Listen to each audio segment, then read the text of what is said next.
सत श्री अकाल जी। ETT 994 की तैयारी कर रहे सारे सारे विद्यार्थी साथियों को मेरे वालों प्यार भरी सत श्री अकाल है। असी अज कार्बन के यौगिक टॉपिक साइंस का टॉपिक है जो इस बारे अज विचार चर्चा करांगे।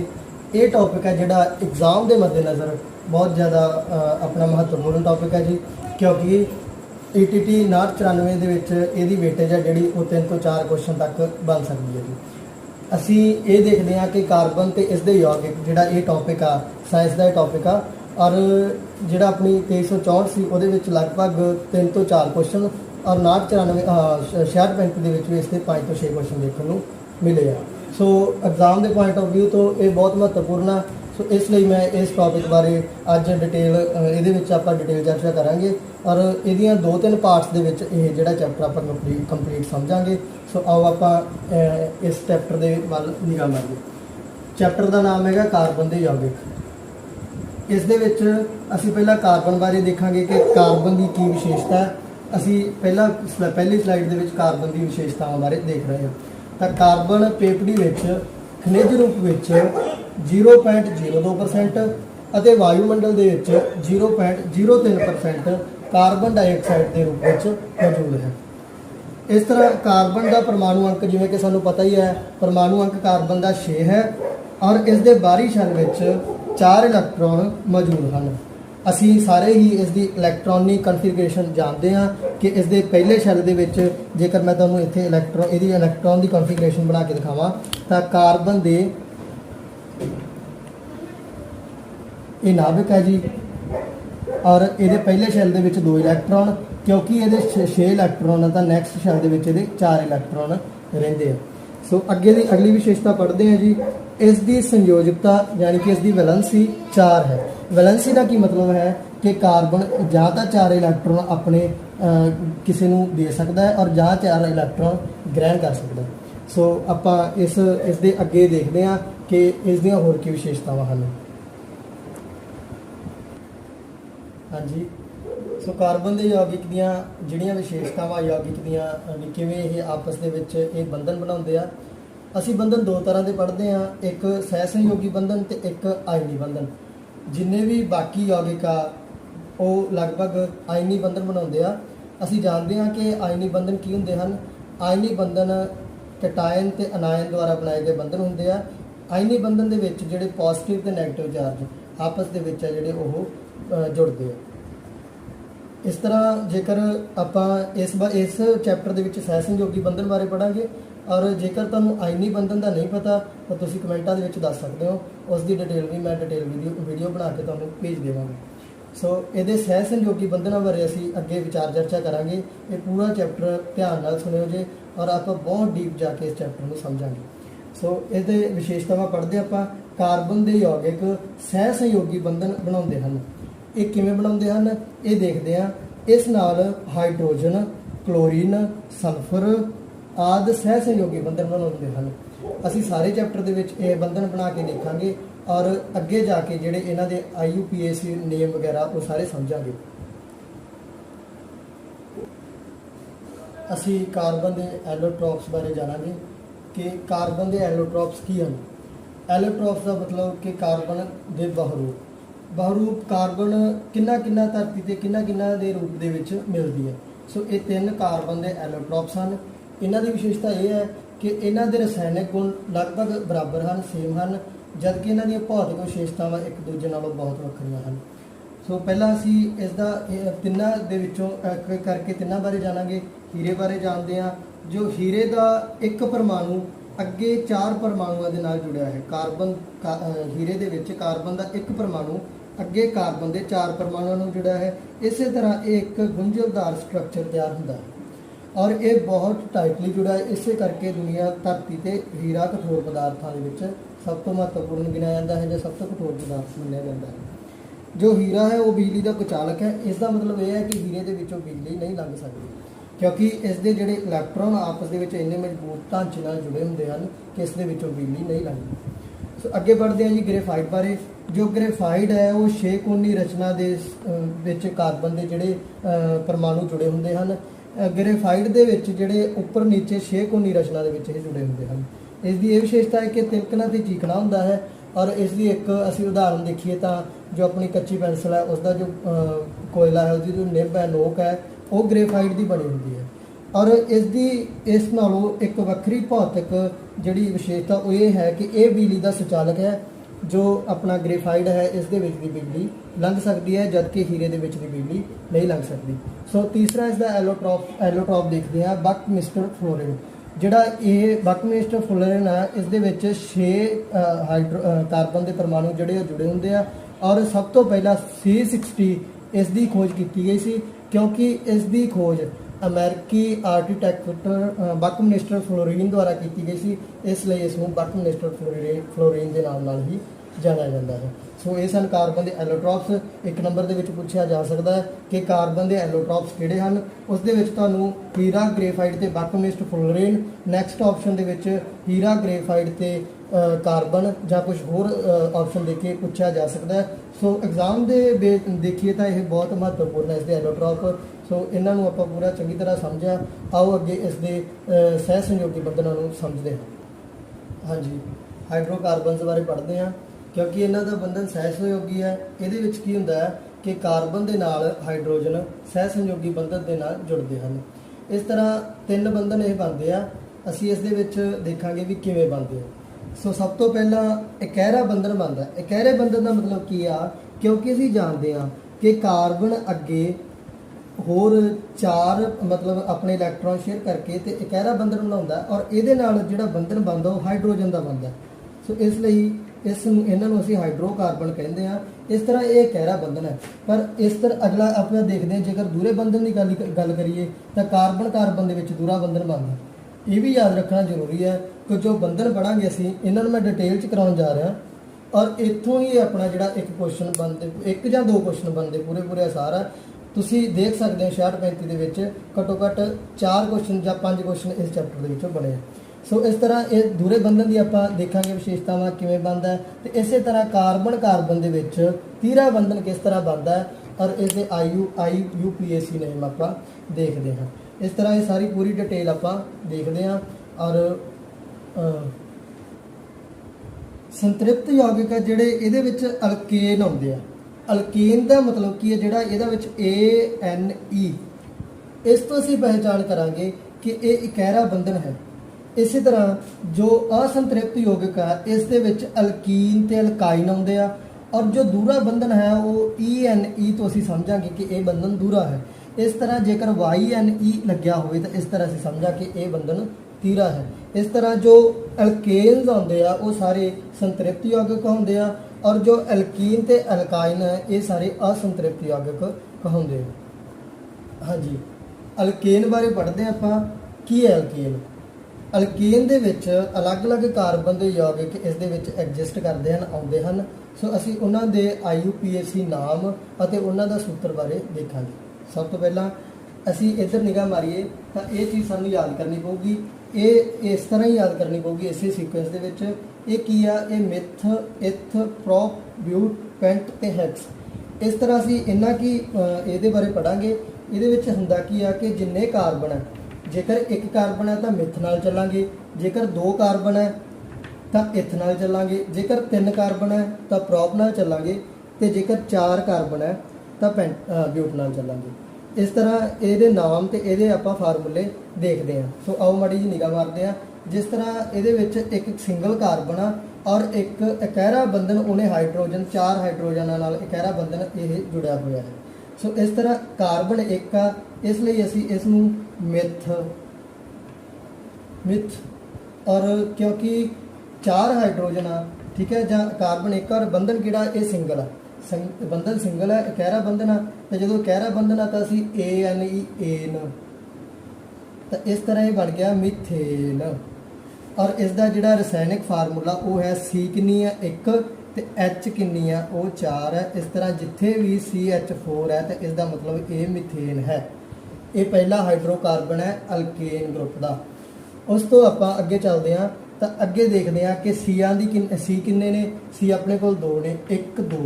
और इधर देखते हैं तो जिथे C 2 आ तो वो आपां इत्थे यूज़ करते हैं, क्योंकि बंधन है जोड़ा वो कह रहा है एक कह रहे बंधन नूं दिखा रहे हैं ਤਾਂ ਕਿਉਂਕਿ ਬੰਧਨ ਜਿਹੜਾ ਹੈ ਉਹ ਕਹਿ ਰਿਹਾ ਹੈ, ਤਾਂ ਉਹ ਇਹਦਾ IUPAC ਨਾਮ ਦੇਖੀਏ ਤਾਂ ਇਹਨੂੰ ਆਪਾਂ ਕਹਾਂਗੇ ਇਥ। ਕਿਉਂਕਿ ਬੰਧਨ ਕਹਿ ਰਿਹਾ ਹੈ ਤਾਂ ANE ਏਨ, ਇਹ ਬਣ ਗਿਆ ਇਥੇਨ। ਤੇ ਜੇਕਰ ਇਸ ਦਾ ਅਸੀਂ ਫਾਰਮੂਲਾ ਦੇਖੀਏ ਤਾਂ C2H6 देखो C2 और H 1 2 3 4 5 6 इस तरह ਇਹ ਕੀ ਬਣ ਗਿਆ ਆਪਣੇ ਕੋਲ ਇਥੇਨ। ਕੁਐਸਚਨ ਦੇ ਵਿੱਚ ਕੀ ਪੁੱਛ ਸਕਦਾ, ਆਪਾਂ ਨੂੰ ਇਹ ਚੀਜ਼ ਦਿੱਤੀ ਆ ਸਕਦੀ ਹੈ ਨੀਚੇ 4 ਆਪਸ਼ਨਾਂ ਮਿਥੇਨ, ਇਥੇਨ, ਬਿਊਟੇਨ, ਪ੍ਰੋਪੇਨ। ਔਰ ਸਾਨੂੰ ਅਗਰ ਇਹ ਇਸ ਗੱਲ ਦਾ ਪਤਾ ਹੈ ਵੀ ਕਿਉਂਕਿ C2 ਆ ਤਾਂ ਕਿਉਂ ਇਥ ਔਰ ਕਾਰਬਨ ਕਿੰਨੇ ਆ 6 ਆ C2H6 ਕਿਉਂਕਿ ਇਹ ਇਥੇਨ ਆ। ਔਰ ਪੇਪਰ ਦੇ ਵਿੱਚ ਸਾਨੂੰ ਜੋ ਬੰਧਨ ਇਸ ਤਰ੍ਹਾਂ ਇਹ ਨਹੀਂ ਆਊਗਾ ਕਿ ਇਹ ਸਟਰਕਚਰ ਬਣਾ ਕੇ ਨਹੀਂ ਦਿੱਤਾ ਜਾਊਗਾ। ਅਸੀਂ ਕਿਵੇਂ ਪਹਿਚਾਣ ਕਰਾਂਗੇ ਕਿ ਬੰਧਨ ਕਿਹੜਾ ਹੈ? ਤਾਂ ਇਹਦੇ ਲਈ ਸਾਨੂੰ ਇੱਕ ਫਾਰਮੂਲਾ ਜੋ ਦਿੱਤਾ ਜਾਂਦਾ ਹੈ, ਜੇ ਇਹੀ ਫਾਰਮੂਲੇ ਨਾਲ ਅਸੀਂ ਇਹ ਬੰਧਨ ਬਣਾਵਾਂਗੇ। ਜਿਵੇਂ ਸਪੋਜ਼ ਕਰੋ ਜੇਕਰ ਉਹਨਾਂ ਨੇ ਪੇਪਰ ਦੇ ਵਿੱਚ C3H8 ਇਸ ਤਰ੍ਹਾਂ ਦੇਤਾ ਔਰ ਅਸੀਂ ਇਸ ਦਾ ਨਾਮ ਪਹਿਚਾਨਣਾ ਹੈ ਤਾਂ ਅਸੀਂ ਦੇਖਾਂਗੇ ਕਿ C3 है और आ देखो C3 है और H कितनी है 8 तो 1 2 3 4 5 6 7 8 H8 है और C3 है। सो मैं इसनू अगे लिख रहा हाँ क्योंकि C3 है तो इनू प्रॉप कहांगे और H8 है और बंधन किहड़ा कह रहा है तो इनू एन कहांगे तो ये बन गया अपने कोले प्रोपेन। इस तरह ਇਹਦਾ ਜਿਹੜਾ ਫਾਰਮੂਲੇ ਬਾਰੇ ਥੋੜੀ ਜਿਹੀ ਦੇਖਦੇ ਆ ਫਾਰਮੂਲਾ ਕਿਵੇਂ ਆ। ਦੇਖੋ ਫਾਰਮੂਲੇ ਦੇ ਵਿੱਚ ਜਰਨਲ ਫਾਰਮੂਲਾ 1 ਨੰਬਰ ਦੇ ਵਿੱਚ ਪੁੱਛਿਆ ਜਾ ਸਕਦਾ ਅਲਕੇਨ ਦਾ ਫਾਰਮੂਲਾ। ਤਾਂ ਇਹਦੇ ਵਿੱਚ CnH2n+2 ਮਤਲਬ ਕੀ ਆ ਕਿ ਜਿੰਨੀ ਗਿਣਤੀ C ਦੀ ਹੈ H ਦੀ ਗਿਣਤੀ ਉਹਦੇ ਤੋਂ ਦੁੱਗਣੀ ਤੋਂ 2 ਵੱਧ ਹੈ। ਜਿਵੇਂ ਕਿ ਇੱਥੇ C ਦੀ ਗਿਣਤੀ 2 ਹੈ ਔਰ 2 ਦਾ ਦੁੱਗਣਾ 4 और 4 ਦੇ ਵਿੱਚ ਆਪਾਂ 2 ਪਲੱਸ ਕਰ ਦਾਂਗੇ ਤਾਂ 6। ਇਸੇ ਤਰ੍ਹਾਂ ਇੱਥੇ ਜੇਕਰ ਆਪਾਂ ਪ੍ਰੋਪੇਨ ਦੀ ਗੱਲ ਕਰੀਏ ਤਾਂ C ਦੀ ਗਿਣਤੀ 3 ਹੈ, 3 ਦਾ ਦੁੱਗਣਾ 6 ਔਰ ਉਹਦੇ ਵਿੱਚ 3 ਦੇ ਦੁੱਗਣੇ ਦੇ ਵਿੱਚ 2 ਜੋੜ ਦਾਂਗੇ ਤਾਂ ਆਪਾਂ 8 ਬਣ ਗਿਆ। ਇਸ ਤਰ੍ਹਾਂ ਆਪਣੇ ਕੋਲੇ ਪ੍ਰੋਪੇਨ ਬਣ ਗਿਆ। ਇਸੇ ਤਰ੍ਹਾਂ ਮੈਨੂੰ ਅੱਗੇ ਕਮੈਂਟ ਦੇ ਵਿੱਚ ਤੁਸੀਂ ਜੇ ਆਪਣਾ ਅਗਲਾ ਜਿਹੜਾ ਅਲਕੇਨ ਗਰੁੱਪ ਦਾ ਮੈਂਬਰ ਹੈ ਇਹਦੇ ਬਾਰੇ ਇਹਦਾ ਨਾਂ ਜਿਹੜਾ ਗਰੁੱਪ ਦੇ ਕਮੈਂਟ ਦੇ ਵਿੱਚ ਤੁਸੀਂ ਅੱਗੇ ਲਿਖੋਗੇ ਇਹਦਾ ਨਾਮ ਕੀ ਹੈ ਔਰ ਇਹਦੇ ਵਿੱਚ ਕਿੰਨੇ ਕਾਰਬਨ ਤੇ ਕਿੰਨੇ ਹਾਈਡਰੋਜਨ ਮੌਜੂਦ ਹਨ। हाँ जी असी अल्केन बारे जानिया, अल्केन का इकहरे बंधन बारे जानिया।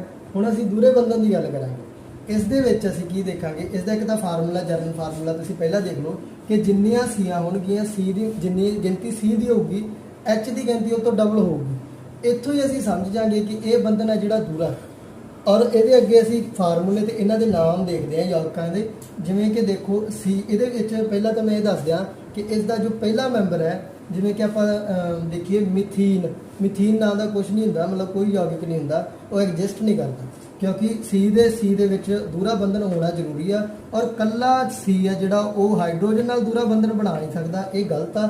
इस तरह आप इनू नहीं मानदेगे। C दे विच मतलब कार्बन कार्बन दे विच दूरा बंधन होना जरूरी है। सो इस लई इहदा जिहड़ा पहला मैंबर आ वो ये होगा। इहदा नाम देखते हैं की है क्योंकि C2 आ C की गिनती देखेंगे C2 है तो इधरों देखेंगे इथ जिथे 2 है जेकर C 1 होंगी तो इतने असी मिथ यूज़ करते हैं C2 है तो इसलिए असी इथे यूज़ करांगे। और क्योंकि बंधन किहड़ा हैगा बंधन ये C दे विच कार्बन कार्बन दे विच दूरा बंधन है तो इसलिए आप ईन यूज़ करांगे ENE ईन यूज़ करांगे। और जेकर असी इहदे विच इहदा फार्मूला देखिए तो C किन्ने आ 2 ते H की गिनती किन्नी आ 4 हो गए ना। C मतलब जिहड़े कार्बन है वो तो दुगने हाइड्रोजन। इस तरह जो कार्बन तो दुगने हाइड्रोजन होंगे कोई होर फार्मूला भी लिखा आ सकता है जिहदे विच कार्बन तो दुगने हाइड्रोजन की गिनती होगी उत्थे असीं समझ जाएंगे कि ये बंधन किहड़ा है, ये दूरा बंधन है। और इस तरह असी अगे चलते हैं। ठीक है जी। सो अगे देखिए तो C 3 C है और तिना सीआं दे विच आप ये देखते हैं कि हरेक सी ने 4 बंधन बनाने होंगे। सो पहली सी इस नाल 2 बंधन बनाई जाती है और 2 हाइड्रोजन का बंधन बनाऊगी। इस तरह जी दूजी सी है वो एस सी नाल 2 बंधन बना रही है, एक हाइड्रोजन तो एक अगली सी नाल। इस तरह अगली सी भी 4 बंधनों नाल जुड़ी है। सो आप इन्हां दे विच सी की गिनती की गल करिए तो C 3 ते H किन्ने अपने कोले 6। इत्थों असीं समझ गए कि यह दूरा बंधन है और इसका नाम की होगा क्योंकि C3 आ, 3 ਲਈ ਅਸੀਂ ਪ੍ਰੋਪ ਯੂਜ਼ ਕਰਦੇ ਹਾਂ, PROP ਪ੍ਰੋਪ, ਔਰ ਦੂਰੇ ਬੰਧਨ ਲਈ ਅਸੀਂ ENE ਯੂਜ਼ ਕਰਦੇ ਹਾਂ। ਸੋ ਇਸ ਤਰ੍ਹਾਂ C3H6 ਜੇਕਰ ਫਾਰਮੂਲਾ ਲਿਖਿਆ ਆ ਸਕਦਾ ਤਾਂ ਅਸੀਂ ਪ੍ਰੋਪੀਨ ਨਾਲ ਚੱਲਾਂਗੇ। ਇਸੇ ਤਰ੍ਹਾਂ ਅੱਗੇ ਇਸ ਦੇ ਜੇਕਰ 4 C ਹਨ ਔਰ ਇਹਨਾਂ ਦੇ ਵਿੱਚ ਦੂਰਾ ਬੰਧਨ ਹੈ, C ਦੇ ਵਿੱਚ ਕਾਰਬਨ ਕਾਰਬਨ ਦੇ ਵਿੱਚ ਦੂਰਾ ਬੰਧਨ ਹੈ, ਤਾਂ ਫਿਰ ਇਸ ਦਾ ਅਗਲਾ ਅਸੀਂ ਦੇਖਦੇ ਹਾਂ ਕਿ ਕੀ ਨਾਮ ਬਣੂਗਾ। ਕਿਉਂਕਿ C 4 ਹਨ ਤਾਂ 4 ਲਈ ਅਸੀਂ ਬਿਊਟ ਯੂਜ਼ ਕਰਦੇ ਹਾਂ, ਔਰ ਕਿਉਂਕਿ ਬੰਧਨ ਦੂਰਾ ਹੈ ਤਾਂ ਈਨ ਯੂਜ਼ ਕਰਾਂਗੇ। ਔਰ ਇਹਦਾ ਜੇਕਰ ਫਾਰਮੂਲਾ ਮੈਂ ਇੱਥੇ ਲਿਖ ਕੇ ਤੁਹਾਨੂੰ ਦਿਖਾਵਾਂ, C ਕਿੰਨੇ ਆਪਣੇ ਕੋਲੇ 4 ਤਾਂ H ਕਿੰਨੇ ਆਪਣੇ ਕੋਲੇ 8, मतलब C ਤੋਂ ਦੁੱਗਣੇ ਹਾਈਡਰੋਜਨ। ਇਸੇ ਤਰ੍ਹਾਂ ਇਸ ਦਾ ਜਿਹੜਾ ਤੁਸੀਂ ਨਾਮ ਆ ਤੁਸੀਂ ਮੈਨੂੰ ਕਮੈਂਟ ਦੇ ਵਿੱਚ ਕਰਕੇ ਦੱਸੋਗੇ। ਹਾਈਡਰੋਕਾਰਬਨ ਦੀ ਲੜੀ ਦੇ ਵਿੱਚ ਅਲਕੇਨ ਬਾਰੇ ਜਾਣਿਆ, ਅਲਕੀਨ ਬਾਰੇ ਜਾਣਿਆ, ਹੁਣ ਅਸੀਂ ਅਲਕਾਈਨ ਬਾਰੇ ਜਾਣਾਂਗੇ। ਇਸ ਦੇ ਵਿੱਚ ਅਸੀਂ ਦੇਖਾਂਗੇ ਕਿ ਜਿੱਥੇ YNE ਲਾਵਾਂਗੇ, ਜਿੱਥੇ YNE ਲਿਖਿਆ ਆਊਗਾ ਇਹਦਾ ਮਤਲਬ ਬੰਧਨ ਅਸੀਂ ਤੀਰਾ ਬੰਧਨ ਹੋ ਗਿਆ। ਤੇ ਇਹਦੇ ਵਿੱਚ ਕਾਰਬਨਾਂ ਦੀ ਗਿਣਤੀ ਉਹੀ ਮਿੱਥੇ ਇੱਥੇ ਬਿਊਟ ਪ੍ਰੋਪ ਉਹਦੇ ਅਨੁਸਾਰ ਆਪਾਂ ਦੇਖਦੇ ਹੁੰਦੇ ਹਾਂ। ਤੇ ਇਹਦੇ ਵਿੱਚ ਹਾਈਡਰੋਕਾਰਬਨ ਕਿੰਨੇ ਆ ਜਾਂ ਹਾਈਡਰੋਜਨ ਕਿੰਨੇ ਆ ਉਹ ਵੀ ਆਪਾਂ ਵੇਖਦੇ ਹੁੰਦੇ ਹਾਂ। ਤੇ ਸਭ ਤੋਂ ਪਹਿਲਾਂ ਇਸ ਦਾ ਜੋ ਪਹਿਲਾ ਮੈਂਬਰ ਹੈ ਉਹ ਹੈਗਾ ਆਪਣੇ ਕੋਲੇ ਜਿਹਦੇ ਵਿੱਚ 2 ਕਾਰਬਨ ਤੀਰੇ ਬੰਧਨ ਨਾਲ ਜੁੜੇ ਹੋਣਗੇ। ਜਿਵੇਂ ਕਿ ਦੇਖ ਸਕਦੇ ਹਾਂ ਇਹਦੇ ਵਿੱਚ 2 ਕਾਰਬਨ ਨੇ ਔਰ ਉਹਨਾਂ ਦੇ ਵਿਚਕਾਰਲਾ ਬੰਧਨ ਹੈ ਜੋ ਤੀਰਾ ਹੈ। ਕਿਉਂਕਿ ਇੱਕ ਕਾਰਬਨ 4 ਬੰਧਨ ਬਣਾਉਂਦਾ ਹੈ ਤਾਂ ਅਸੀਂ ਜਿਹੜਾ ਚੌਥਾ ਬੰਧਨ ਹੈ ਉਹ ਹਾਈਡਰੋਜਨ ਲਾ ਦੇਵਾਂਗੇ। ਔਰ ਇਹਦਾ ਹੁਣ ਜੇਕਰ ਅਸੀਂ ਨਾਮਕਰਨ ਕਰੀਏ ਤਾਂ ਦੇਖੋ 2 ਕਾਰਬਨ ਹੈ, 2 ਕਾਰਬਨਾਂ ਲਈ ਅਸੀਂ ਇੱਥੇ ਯੂਜ਼ ਕਰਦੇ ਹਾਂ ETH, ਔਰ ਕਿਉਂਕਿ ਬੰਧਨ ਤੀਰਾ ਹੈ ਤਾਂ ਉਹਦੇ ਲਈ ਅਸੀਂ ਆਇਨ ਇਥਾਈਨ। ਇਸ ਤਰ੍ਹਾਂ ਇਹ ਬਣ ਗਿਆ ਆਪਣੇ ਕੋਲੇ ਇਥਾਈਨ। ਜੇਕਰ ਇਸ ਦਾ ਸੂਤਰ ਦੇਖੀਏ ਤਾਂ ਆਪਣੇ ਕੋਲ C2H2। ਠੀਕ ਹੈ ਜੀ। ਅਗਲੇ ਮੈਂਬਰ ਵੱਲ ਚੱਲਦੇ ਹਾਂ। ਇਹਦੇ ਵਿੱਚ ਦੇਖੋ ਕਿ ਕਾਰਬਨਸ ਦੀ ਗਿਣਤੀ ਕਿੰਨੀ ਆ 3 ਹੈ। ਔਰ ਇਹ ਜ਼ਰੂਰੀ ਨਹੀਂ ਕਿ ਹਰ ਕਾਰਬਨ ਤੀਰਾ ਬੰਧਨ ਬਣਾਵੇ, ਇਹ 2 ਕਾਰਬਨ ਆਪਸ ਦੇ ਵਿੱਚ ਤੀਰਾ ਬੰਧਨ ਬਣਾ ਸਕਦੇ ਹਨ। ਔਰ ਜਿਹੜਾ ਇੱਕ ਕਾਰਬਨ ਹੈ 4 ਬੰਧਨ ਬਣਾਉਂਦਾ ਹੈ ਤਾਂ ਇਹ ਹਾਈਡਰੋਜਨ ਨਾਲ ਜੁੜ ਗਿਆ, ਇਹਦੇ ਵੀ 4 ਬੰਧਨ ਪੂਰੇ ਨੇ। ਇਸ ਤਰ੍ਹਾਂ ਇਸ ਕਾਰਬਨ ਦੇ 3 ਬੰਧਨ ਇਸ ਕਾਰਬਨ ਨਾਲ, 1 ਬੰਧਨ ਇਸ ਕਾਰਬਨ ਨਾਲ, ਤਾਂ ਇਹਦੇ ਵੀ 4 ਬੰਧਨ ਪੂਰੇ ਨੇ। ਇਸ ਤਰ੍ਹਾਂ ਇਹ ਰਹਿੰਦਾ ਕਾਰਬਨ ਹੈ ਜੋ ਇੱਕ ਬੰਧਨ ਇਸ ਨਾਲ ਹੈ ਤੇ 3 ਇਹਦੇ ਹਾਈਡਰੋਜਨ ਨਾਲ ਬੰਧਨ ਹੈ, ਸੋ ਇਹਦੇ ਵੀ ਬੰਧਨ 4 ਪੂਰੇ ਨੇ। ਤਾਂ ਇਹਦਾ ਨਾਮਕਰਨ ਕਰੀਏ ਤਾਂ ਕਿਉਂਕਿ C3 ਆ, 1 2 3, ਇਹ 3 ਲਈ ਅਸੀਂ ਕੀ ਦੇਖਦੇ ਹਾਂ ਪ੍ਰੋਪ, ਤਾਂ ਪਹਿਲਾਂ ਅਸੀਂ PROP ਪ੍ਰੋਪ ਲਿਖਾਂਗੇ। ਕਿਉਂਕਿ ਬੰਧਨ ਤੀਰਾ ਤਾਂ ਆਇਨ ਲਿਖਾਂਗੇ ਤਾਂ ਇਹ ਕੀ ਹੋ ਗਿਆ ਪ੍ਰੋਪੇਨ। ਠੀਕ ਆ, ਪ੍ਰੋਪਾਈਨ। ਇਸ ਤਰ੍ਹਾਂ ਜੇਕਰ ਅਸੀਂ ਇਹਦੇ ਸੂਤਰ ਦੀ ਗੱਲ ਕਰੀਏ ਤਾਂ ਆਪਾਂ ਇੱਥੇ ਮੈਂ ਤੁਹਾਨੂੰ ਸੂਤਰ ਲਿਖ ਕੇ ਦੱਸਦਾ ਇਹਦਾ, ਇਹ ਤੁਸੀਂ ਨੋਟ ਕਰ ਲਿਆ ਹੋਊਗਾ। ਤਾਂ C ਆਪਣੇ ਕੋਲ ਕਿੰਨੇ ਨੇ 3, H ਕਿੰਨੇ ਆਪਣੇ ਕੋਲੇ 4। ਠੀਕ ਹੈ ਜੀ। ਹੁਣ ਇਹਦੇ ਜਰਨਲ ਫਾਰਮੂਲੇ ਦੀ ਗੱਲ ਕਰੀਏ, ਜਰਨਲ ਫਾਰਮੂਲੇ ਨੂੰ ਆਪਾਂ ਇਹਦੇ ਨਾਲ ਕੰਪੇਅਰ ਕਰਦੇ ਹਾਂ ਕਿ ਕਿਵੇਂ ਆਪਾਂ ਦੇਖ ਸਕਦੇ ਹਾਂ ਜਾਂ ਜੱਜ ਕਰ ਸਕਦੇ ਹਾਂ। ਜੇਕਰ ਇਸ ਤਰ੍ਹਾਂ ਲਿਖਿਆ ਆ ਗਿਆ ਤਾਂ ਅਸੀਂ ਕਿਵੇਂ ਪਹਿਚਾਨਾਂਗੇ ਕਿ ਇਹਦਾ IUPAC ਨਾਮ ਕੀ ਹੈ। ਤਾਂ ਅਸੀਂ ਇੱਧਰ ਜਰਨਲ ਫਾਰਮੂਲੇ ਦੀ ਗੱਲ ਕਰੀਏ ਤਾਂ ਜਿੰਨੀਆਂ C ਨੇ H ਦੀ ਗਿਣਤੀ ਉਹਦੇ ਦੁੱਗਣੇ ਤੋਂ 2 ਘੱਟ ਹੈ। ਦੇਖੋ ਜੀ C 2 ਹੈ ਔਰ H ਕਿੰਨੀਆਂ ਨੇ 2, ਤਾਂ C 2 ਦਾ ਦੁੱਗਣਾ 4 ਔਰ ਉਹਦੇ ਵਿੱਚੋਂ 2 ਘਟਾ ਦਈਏ ਤਾਂ ਆਪਣੇ ਕੋਲੇ 2 ਹਾਈਡਰੋਜਨ ਬਚੇ। ਇਸੇ ਤਰ੍ਹਾਂ ਇੱਥੇ ਵੀ ਜੇਕਰ C ਕਿੰਨੇ ਨੇ ਆਪਣੇ ਕੋਲ 3 ਦਾ ਦੁੱਗਣਾ 6 ਦੇ ਵਿੱਚੋਂ 2 ਘਟਾ ਦਈਏ ਤਾਂ ਆਪਣੇ ਕੋਲ 4 ਹਾਈਡਰੋਜਨ ਬਚੇ। ਜਦੋਂ ਕੋਈ ਇਹੋ ਜਿਹਾ ਫਾਰਮੂਲਾ ਆ ਗਿਆ ਤਾਂ ਅਸੀਂ ਗਿਣਤੀ ਕਰਕੇ ਕਾਰਬਨ ਤੇ ਹਾਈਡਰੋਜਨਾਂ ਦੀ ਗਿਣਤੀ ਕਰਕੇ ਸਮਝ ਜਾਾਂਗੇ ਕਿ ਇਹ ਬੰਧਨ ਕਿਹੜਾ ਗਹਿਰਾ ਬੰਧਨ ਹੈ, ਦੂਰਾ ਬੰਧਨ ਹੈ ਜਾਂ ਤੀਰਾ ਬੰਧਨ ਹੈ। ਇਸੇ ਤਰ੍ਹਾਂ ਜੇਕਰ ਇੱਥੇ ਮੈਂ ਕੁਝ ਹੋਰ ਲਿਖਾਂ, ਜੇਕਰ C4H6 ਲਿਖਾਂ, ਠੀਕ ਆ, ਤਾਂ ਇੱਥੋਂ ਵੀ ਅਸੀਂ ਪਹਿਚਾਨ ਜਾਵਾਂਗੇ ਕਿਉਂਕਿ ਕਾਰਬਨ ਕਿੰਨੇ ਆਪਣੇ ਕੋਲ 4 ਹੈ, 4 ਦਾ ਦੁੱਗਣਾ 8, 8 ਚੋਂ 2 ਘਟਾਏ 6, ਤਾਂ ਹਾਈਡਰੋਜਨ ਕਿੰਨੇ ਆਪਣੇ ਕੋਲ 6। ਇਸ ਤਰ੍ਹਾਂ ਇਹ ਕਿਹੜੇ ਬੰਧਨ ਦਾ ਜਿਹੜਾ ਮੈਂਬਰ ਹੈ, ਇਹ ਤੀਰੇ ਬੰਧਨ ਦਾ ਮੈਂਬਰ ਹੈ। ਜੇਕਰ ਇਹਦਾ ਨਾਮਕਰਨ ਕਰੀਏ ਤਾਂ ਕਿਉਂਕਿ C 4 ਆ ਤੇ 4 ਨੂੰ ਅਸੀਂ ਬਿਊਟ ਲਿਖਦੇ ਹਾਂ ਔਰ ਇਹਦੇ ਵਿੱਚ ਬੰਧਨ ਕਿਹੜਾ ਤੀਰਾ, ਤਾਂ ਆਇਨ ਦੀ ਯੂਜ਼ ਕਰਾਂਗੇ। ਇਸੇ ਤਰ੍ਹਾਂ ਅਸੀਂ 4 ਕਾਰਬਨ ਦੀ ਇਹਦਾ ਨਾਮਕਰਨ ਇਹਨੂੰ ਵੀ ਦੇਖ ਸਕਦੇ ਹੋ, ਤੁਸੀਂ ਆਪ ਦੇਖੋਗੇ। ਇਹ ਕੁਝ ਮੈਂ ਤੁਹਾਡੀ ਪ੍ਰੈਕਟਿਸ ਲਈ ਛੱਡ ਰਿਹਾ ਤਾਂ ਜੋ ਤੁਹਾਡੀ ਪ੍ਰੈਕਟਿਸ ਹੋ ਜਾਵੇ। ਇਸੇ ਤਰ੍ਹਾਂ ਜੇਕਰ ਮੈਂ ਇਹਦੀ ਗੱਲ ਕਰਾਂ ਤਾਂ ਆਪਣੇ ਕੋਲ 1 2 3 4 5, C ਆਪਣੇ ਕੋਲ 5 ਆ ਔਰ H ਆਪਣੇ ਕੋਲ 10 ਆ, H ਕਿੰਨੇ ਆਪਣੇ ਕੋਲ 8। ਠੀਕ ਹੈ ਜੀ, H ਆਪਣੇ ਕੋਲ 8 ਆ। ਸੋ ਇੱਥੋਂ ਅਸੀਂ ਸਮਝ ਜਾਵਾਂਗੇ ਕਿ ਕਾਰਬਨ ਦਾ ਦੁੱਗਣਾ ਹੋਇਆ 10 ਤੋਂ ਕੱਢੇ 2 8, ਤਾਂ ਇਸ ਤਰ੍ਹਾਂ ਜਿੱਥੇ C 5 H 8 ਆ ਤਾਂ ਇਹ ਬੰਧਨ ਹੈਗਾ ਤੀਰਾ ਔਰ ਇਹਦਾ ਨਾਮ ਕੀ ਹੋਗਾ ਕਿਉਂਕਿ 5 ਨੰਬਰ ਲਈ ਅਸੀਂ ਪੈਂਟ ਯੂਜ਼ ਕਰਦੇ ਹਾਂ ਔਰ ਤੀਰੇ ਬੰਧਨ ਲਈ ਅਸੀਂ ਵਾਈਨ ਯੂਜ਼ ਕਰਦੇ ਹਾਂ। ਸੋ ਇਸ ਤਰ੍ਹਾਂ ਆਪਣਾ ਇਹ ਅੱਜ ਦਾ ਟੌਪਿਕ ਜੋ ਮੈਂ ਲੈ ਕੇ ਚੱਲਿਆ ਸੀ ਕਾਰਬਨ ਤੇ ਇਸ ਦੇ ਯੌਗਿਕ। ਅਸੀਂ ਸਭ ਤੋਂ ਪਹਿਲਾਂ ਕਾਰਬਨ ਦੀਆਂ ਵਿਸ਼ੇਸ਼ਤਾਵਾਂ ਬਾਰੇ ਪੜ੍ਹਿਆ ਕਿ ਇਹ ਕਿਵੇਂ ਸਹਿ ਸੰਯੋਗੀ ਬੰਧਨ ਬਣਾਉਂਦਾ ਔਰ ਇਹ ਕਿਵੇਂ ਕਾਰਬਨ ਇੱਕ ਦੂਜੇ ਨਾਲ ਜੁੜਦੇ ਹਨ। ਫਿਰ ਅਸੀਂ ਕਾਰਬਨ ਦੇ ਐਲੋਟ੍ਰੋਪਸ ਬਾਰੇ ਪੜ੍ਹਿਆ। ਐਲੋਟ੍ਰੋਪਸ ਕੀ ਸੀਗੇ? ਕਾਰਬਨ ਦੇ ਬਹੁਰੂਪ, ਔਰ ਧਰਤੀ ਦੇ ਉੱਪਰ 3 ਕਾਰਬਨ ਦੇ ਐਲੋਟ੍ਰੋਪਸ ਮੌਜੂਦ ਹਨ। ਐਲੋਟ੍ਰੋਪਸ ਦੀ ਡੈਫੀਨੇਸ਼ਨ ਅਸੀਂ ਦੇਖੀ ਸੀ ਕਿ ਅਜਿਹੇ ਪਦਾਰਥ ਜਿਨ੍ਹਾਂ ਦੀ ਰਸਾਇਣਿਕ ਸੰਰਚਨਾ ਇੱਕੋ ਜਿਹੀ ਆ, ਮਤਲਬ ਉਹ ਕਾਰਬਨ ਤੋਂ ਹੀ ਬਣੇ ਆ, ਪਰ ਉਹਨਾਂ ਦੇ ਜਿਹੜੇ ਭੌਤਿਕ ਗੁਣ ਆ ਉਹ ਵੱਖਰੇ ਵੱਖਰੇ ਆ, ਜਿਵੇਂ ਕਿ ਹੀਰਾ ਔਰ ਗ੍ਰੇਫਾਈਟ ਤੇ ਬਕਮਿਸਟਰ ਫੁੱਲਰ। ਉਸ ਤੋਂ ਬਾਅਦ ਅਸੀਂ ਇਸ ਦੇ ਕਾਰਬਨ ਦੇ ਯੌਗਕਾਂ ਦੇ ਵਿੱਚ 2 ਤਰ੍ਹਾਂ ਦੇ ਘੋਲ ਪੜ੍ਹੇ ਸੀ, ਇੱਕ ਸੰਤ੍ਰਿਪਤ ਤੇ ਇੱਕ ਅਸੰਤ੍ਰਿਪਤ। ਸੰਤ੍ਰਿਪਤ ਦੇ ਵਿੱਚ ਅਸੀਂ ਅਲਕੇਨ ਬਾਰੇ ਪੜ੍ਹਿਆ ਸੀ, ਅਸੰਤ੍ਰਿਪਤ ਦੇ ਅਸੀਂ ਅਲਕੀਨ ਤੇ ਅਲਕਾਈਨ ਬਾਰੇ ਪੜ੍ਹਦੇ ਹਾਂ। ਠੀਕ ਹੈ ਜੀ। ਤਾਂ ਅਲਕੇਨ ਦੇ ਵਿੱਚ ਅਸੀਂ ਅਲਕੇਨ ALKANE ਅਲਕੇਨ, ਉਹਦੇ ਵਿੱਚ ਅਸੀਂ ਇਕਹਿਰੇ ਬੰਧਨ ਬਾਰੇ ਪੜ੍ਹਿਆ ਸੀ। ਜੇਕਰ ਏਨ ਲੱਗਿਆ ਆ ਗਿਆ ਪਿੱਛੇ, ਪੁੱਛ ਸਕਦੇ ਆ, ਜਿਵੇਂ ਦੇਖੋ ਅਸੀਂ ਇੱਕ ਐਗਜ਼ਾਮਪਲ ਤੁਹਾਨੂੰ ਮੈਂ ਇੱਥੇ ਕਰਕੇ ਦਿਖਾ ਦਿਆਂ। ਦੁਬਾਰਾ ਮੈਂ ਫਿਰ ਇਕਹਿਰੇ ਬੰਧਨ ਤੇ ਆਉਣਾਗਾ। ਜੇਕਰ ਉਹ ਦੇਖੋ C 1 2 3 4, ਤਾਂ ਇਹ ਬੰਧਨ ਇਕਹਿਰਾ, ਇਹਨੂੰ ਲਿਖਾਂਗੇ ਕਿ ਕਿਉਂਕਿ C 1 ਆ ਤਾਂ ਮਿਥ, ਤੇ ਕਿਉਂਕਿ ਬੰਧਨ ਕਿਹੜਾ ਇਕਹਿਰਾ ਤਾਂ ਏਨ, ਮਿਥੇਨ। ਅਸੀਂ ਇੱਥੋਂ ਜੱਜ ਕਰਾਂਗੇ ਕਿ ਇਹ ਬੰਧਨ ਇਕਹਿਰਾ ਏਨ ਤੋਂ, ਮਿਥੇਨ ਤੋਂ।